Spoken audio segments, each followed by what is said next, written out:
Jar Jar Binks ended up being the Sith Lord behind it all. Rey's parents is actually Luke and Leia. And none of this is true, but if you want to hear about all the spoilers, stay tuned.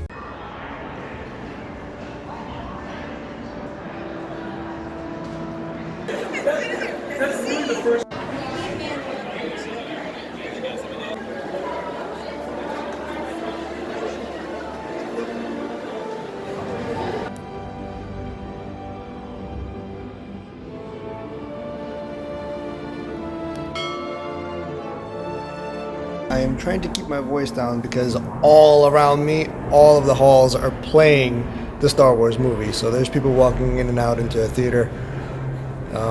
Trying to look for a private spot so I can actually talk about the movie without spoiling to the people that are going to go watch it right now. I can find a better spot. Whoa.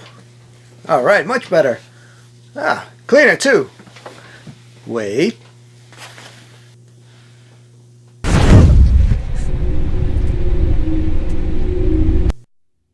Stop it!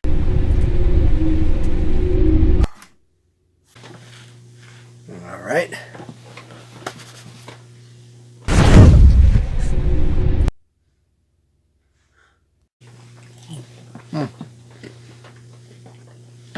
Alright, now we're ready. 40 years of laser swords and wizards with their space magic and family issues. Let's talk about Star Wars: Rise of Skywalker.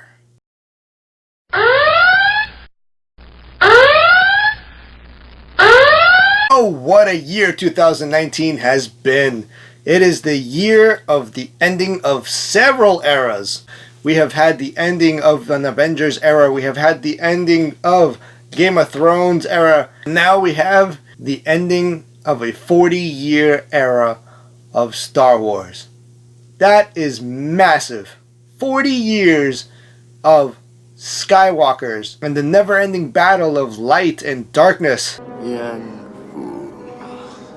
Only now, at the end, do you understand? But who actually prevailed at the end of the day? Jar Jar Binks. No.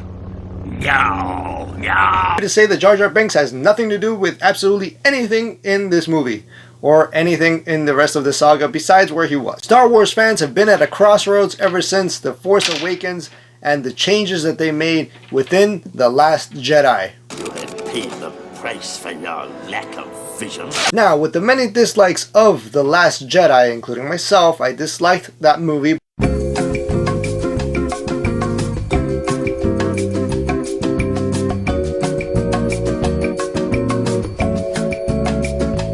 But it did have its merits. It doesn't matter. As a Star Wars fan, I am happy to say that this is a Star Wars movie. It has plenty of lightsaber battles, plenty of Force usage, plenty of spaceship battles, and we get a Mecha Palpatine. Yes, we get a, well, okay, he wasn't completely a Mecha Palpatine. Turns out the Emperor didn't die after Darth Vader tossed him into that fiery laser hole.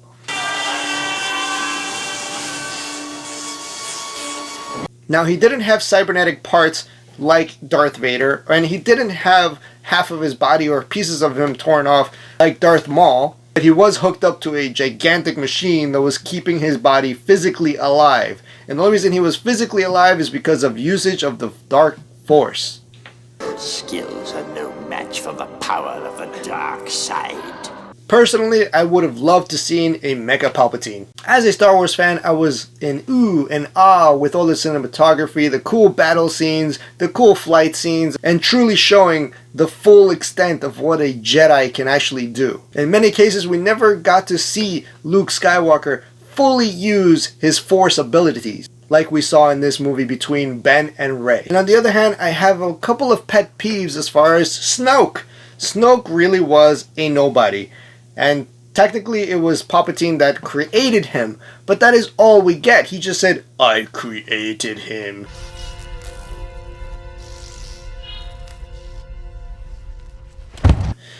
What does that do for me? I don't know what the hell that means. Is he a clone? Did he make a bunch of him? Like, I mean, there was a scene where it was creepy pieces of him and stuff, and I'm pretty sure he was a clone, but was he a clone of him, of Palpatine? Him trying to recreate his body? Or was it a mangled body of Lord Plagueis?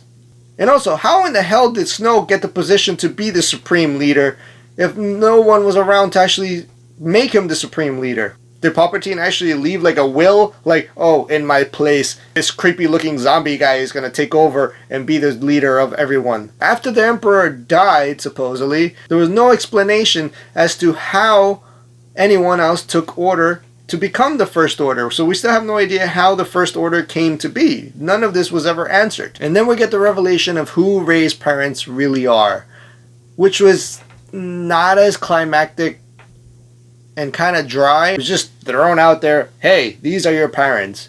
It could have been done a lot better. I mean, think about the reveal when Luke Skywalker finds out that Darth Vader was his father. It was nowhere near that type of vibe.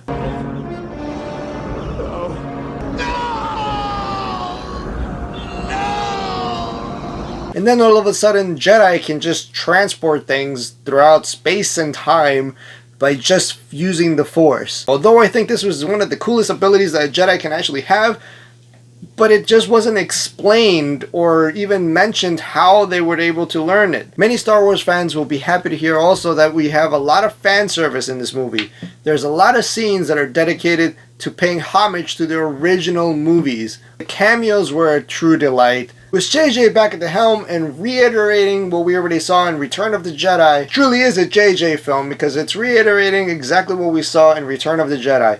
The same premise, the same type of storyline, with more Force abilities, with more Jedi, with more armies, and bigger explosions. Overall, this movie is extremely jam-packed, and to an extent it did feel very rushed, but overlooking all of the bad things and the plot holes that have been left alone, and all of the unanswered questions that we have, they indeed gave us a Star Wars film that has everything that a Star Wars fan would love to see on screen again. Chewie should get an Oscar for the amount of acting that he was able to do in this movie. The film does give a proper send-off to Princess Leia, Luke Skywalker, and Han Solo, and from the looks of it, it is not the end of the Star Wars series. Now we have Rey ending up back at Tatooine, where it all began with Anakin Skywalker, and then his son Luke Skywalker, and now Rey is there at the same exact home where Luke and Leia's aunt and uncle raised Luke. It was just a very heartfelt ending, and to see Luke and Leia as Force Ghosts at the end was a very heartfelt send-off. Now that we have Force Ghosts, and obviously Force Ghosts have ability to interact with the living, like when Yoda did the Force Lightning and caused that fire on the tree, or when Luke actually captured the lightsaber in his hand, they can physically interact with this world. Now a lot of Star Wars fans don't like that aspect that they can actually interact, because technically that means they never truly die as a Jedi. And there was a moment in the Clone Wars when Yoda spoke to a Force ghost of Darth Bane, the Sith Lord. So does that mean Palpatine is going to come back as a Force ghost and fight Force Ghost Luke Skywalker? Who knows? I'm down for it though. As you guys may have noticed, I have not posted up in quite a while, and that is due to the fact that I have an ACL injury and things have been a little bit difficult. If you want to learn more about what's going on in Fit Nerd's life and my injuries, click the link below. I am currently documenting everything, and if you want to help me out on getting this surgery for my knee, the description below where you can see the link to the GoFundMe page. We're doing a giveaway for a 1-to-1 scale prop replica of Captain America's shield by Marvel Legends. If you want to be entered, hit the subscribe button, turn on the notifications bell, give us a thumbs up, and comment below. Begin the debates down in the comments below. Until the next, may the Force be with you, always.